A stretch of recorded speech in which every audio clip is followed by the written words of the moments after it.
Hello friends, welcome to my channel. അപ്പോൾ ഞാൻ ഇന്ന് വന്നേക്കുന്നത് നല്ലൊരു വെണ്ടയ്ക്ക കറിയുടെ റെസിപ്പിയുമായിട്ടാണ്. ചോറിൻ്റെ കൂടെ കഴിക്കാൻ പറ്റിയ നല്ല ടേസ്റ്റി ആയിട്ടുള്ളൊരു വെണ്ടയ്ക്ക കറി. ഇത് വളരെ ഈസിയാണ് ഉണ്ടാക്കാൻ, അതേപോലെ തന്നെ നല്ല ടേസ്റ്റിയുമാണ്. അപ്പം നമുക്കിത് എങ്ങനെ ഉണ്ടാക്കുന്നതെന്ന് നോക്കിയാലോ. ഇപ്പം നമ്മുടെ വെണ്ടയ്ക്ക കറി ഉണ്ടാക്കാൻ വേണ്ടിയിട്ട് ഞാനിവിടെ ഒരു 12 വെണ്ടയ്ക്കയാണ് എടുത്തേക്കണത്. വെണ്ടയ്ക്ക എടുക്കുമ്പോൾ മൂത്ത് പോകാത്ത പിഞ്ച് വെണ്ടയ്ക്ക എടുക്കാൻ ശ്രദ്ധിക്കുക. ആദ്യം നമുക്കിത് ചെറുതായിട്ടൊന്ന് കട്ട് ചെയ്യണം. ഇതാ ഞാൻ ഈ ഒരു വലുപ്പത്തിലാണ് കട്ട് ചെയ്തേക്കുന്നത്. ഇതാ നമ്മുടെ വെണ്ടയ്ക്കയെല്ലാം ഞാൻ ചെറുതായിട്ട് കട്ട് ചെയ്തു. ഇനി നമുക്കൊന്ന് വഴറ്റിയെടുക്കണം. അത് ചെയ്യാം. വെണ്ടയ്ക്ക വഴറ്റാൻ വേണ്ടി ഞാനിവിടെ ഒരു പാത്രം വെച്ചിട്ടുണ്ട്. പാത്രം ഒന്ന് ചൂടായിട്ട് വരുമ്പോൾ നമുക്കതിലേക്ക് എണ്ണ ഒഴിച്ചു കൊടുക്കാം. ഞാനിവിടെ വെളിച്ചെണ്ണയാണ് യൂസ് ചെയ്യണത്. എണ്ണ ചൂടായിട്ട് വരുമ്പോൾ നമുക്കിതിലേക്ക് വെണ്ടയ്ക്ക ചേർത്ത് കൊടുക്കാം.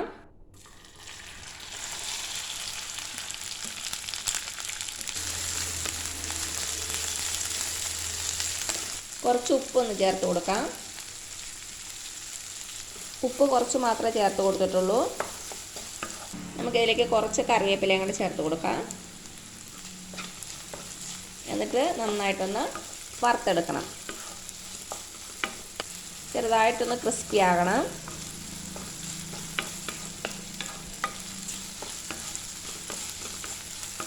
അപ്പോൾ ഇതിൻ്റെ കളറൊക്കെ ഒന്ന് മാറി നന്നായിട്ടൊന്ന് ഫ്രൈ ആകട്ടെ. അതുവരെ നമുക്ക് വെയിറ്റ് ചെയ്യാം. തീ ഒരു മീഡിയം ഫ്ലെയിമിൽ വെച്ചാൽ മതി. ഇതാ നമ്മുടെ വെണ്ടയ്ക്ക ചെറുതായിട്ടൊന്ന് ഫ്രൈ ആയിട്ട് വന്നിട്ടുണ്ട്. കുറച്ച് നേരം ഒന്ന് വെയിറ്റ് ചെയ്യാം. അപ്പോൾ എന്താ നമ്മുടെ വെണ്ടയ്ക്ക റെഡി ആയിട്ടുണ്ട്. ഇത്രയും മതിയാകും. ഇനി നമുക്കിതൊരു പാത്രത്തിലേക്ക് മാറ്റാം.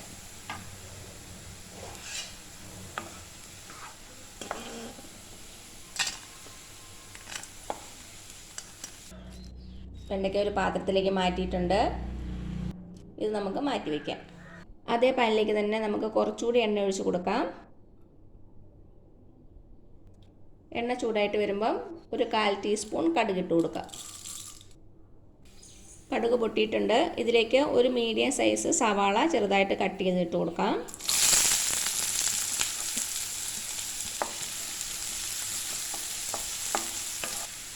രണ്ട് പച്ചമുളക് കട്ട് ചെയ്തത്, അതേപോലെ തന്നെ ഒരു ചെറിയ കഷ്ണം ഇഞ്ചി ചെറുതായിട്ട് അരിഞ്ഞത്.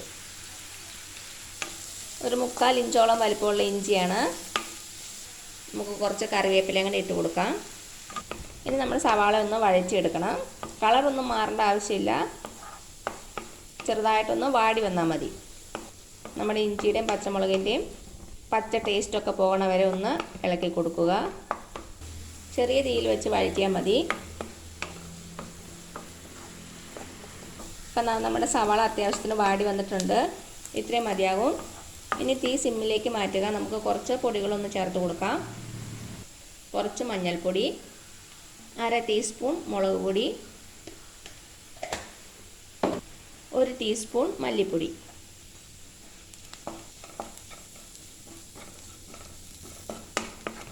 പൊടികളുടെ പച്ചമണം മാറണ വരെ ഒന്ന് വഴറ്റി കൊടുക്കുക. ചെറുതീയിൽ തന്നെ വച്ചിരിക്കണം, അല്ലെങ്കിൽ പൊടി ഇട്ടപാടെ അങ്ങ് കരിഞ്ഞു പോകും.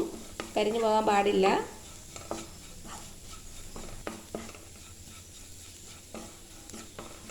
അപ്പം എന്താ നമ്മുടെ പൊടികളുടെ പച്ചമണമൊക്കെ മാറിയിട്ടുണ്ട്. ഇനി ഇതിലേക്ക് നമുക്ക് ഒരു തക്കാളി ചേർത്ത് കൊടുക്കാം.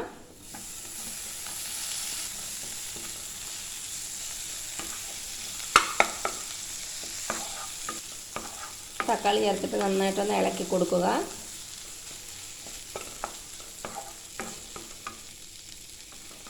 നമ്മുടെ തക്കാളി നന്നായിട്ടൊന്ന് വെന്ത് ഉടയണം. സവാളയുടെ കൂടെ നന്നായിട്ടൊന്ന് യോജിച്ച് വരണം. അപ്പോൾ നന്നായിട്ടൊന്ന് വേവട്ടെ. അതുവരെ നമുക്ക് വെയിറ്റ് ചെയ്യാം. അപ്പോൾ അതാ നമ്മുടെ തക്കാളി അത്യാവശ്യം നന്നായിട്ട് വെന്തിട്ടുണ്ട്. സവാളയുടെ കൂടെ നന്നായിട്ടൊന്ന് യോജിച്ച് വന്നിട്ടുണ്ട്. ഇത്രയും മതിയാകും. ഇനി ഇതിലേക്ക് നമുക്ക് കുറച്ച് വെള്ളം ചേർത്ത് കൊടുക്കാം. വെള്ളം ഒഴിക്കുമ്പോൾ ഒരിക്കലും പച്ചവെള്ളം ഒഴിക്കരുത്. നല്ല ചൂടുവെള്ളം തന്നെ ഒഴിച്ചു കൊടുക്കുക.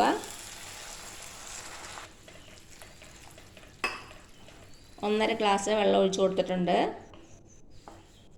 ഇനി ഇത് നന്നായിട്ടൊന്ന് തിളക്കട്ടെ.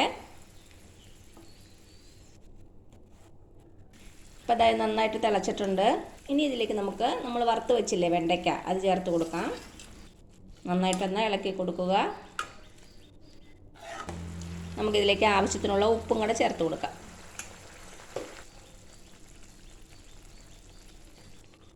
2 മിനിറ്റ് ഒന്ന് തിളപ്പിക്കാം. ചെറിയ തീയിൽ തന്നെ വെച്ചാൽ മതി. ഇപ്പോൾ 2 മിനിറ്റോളം ഒന്ന് തിളച്ചിട്ടുണ്ട്. ഇനി ഇതിലേക്ക് നമുക്ക് തേങ്ങാപ്പാൽ ഒഴിച്ചു കൊടുക്കാം. 1 കപ്പ് തേങ്ങാപ്പാൽ നന്നായിട്ടൊന്ന് മിക്സ് ചെയ്ത് കൊടുക്കുക. തേങ്ങാപ്പാൽ ഒഴിച്ചു കഴിഞ്ഞാൽ പിന്നെ തിളയ്ക്കരുത്, ജസ്റ്റ് ഒന്ന് ചൂടായാൽ മതി. ഉപ്പൊന്ന് ചെക്ക് ചെയ്ത് നോക്കുക. ഇപ്പോൾ ഇത് ചെറുതായിട്ടൊന്ന് ചൂടായിട്ടുണ്ട്. ഇത്രയും മതിയാകും. ഇനി നമുക്ക് തീ ഓഫ് ചെയ്യാം.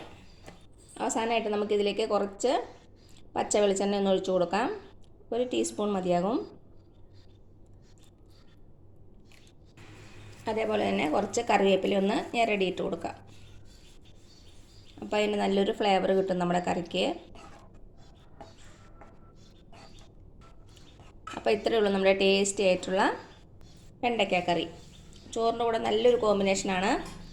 എല്ലാവരും ഒന്ന് ട്രൈ ചെയ്ത് നോക്കണേ. എന്നിട്ട് അഭിപ്രായങ്ങളൊന്നും അറിയിക്കാൻ മറക്കരുത്. അപ്പോൾ ഈ വീഡിയോ ഇഷ്ടമില്ലാത്ത ആൾക്കാണെന്ന് ചുമന്ന സബ്സ്ക്രൈബ് ബട്ടണിൽ ഒന്ന് പ്രസ് ചെയ്ത് സപ്പോർട്ട് ചെയ്യണേ. അപ്പോൾ അതിന് തൊട്ടടുത്തൊരു ബെല്ലൈക്കൺ വരും. അത് നിങ്ങൾ പ്രസ് ചെയ്ത് ഓൾ എന്നുള്ള ഓപ്ഷൻ കൊടുക്കുക. ഇനി പുതിയ റെസിപ്പി ആയിട്ട് വരുന്നവരേക്കും thank you so much. By.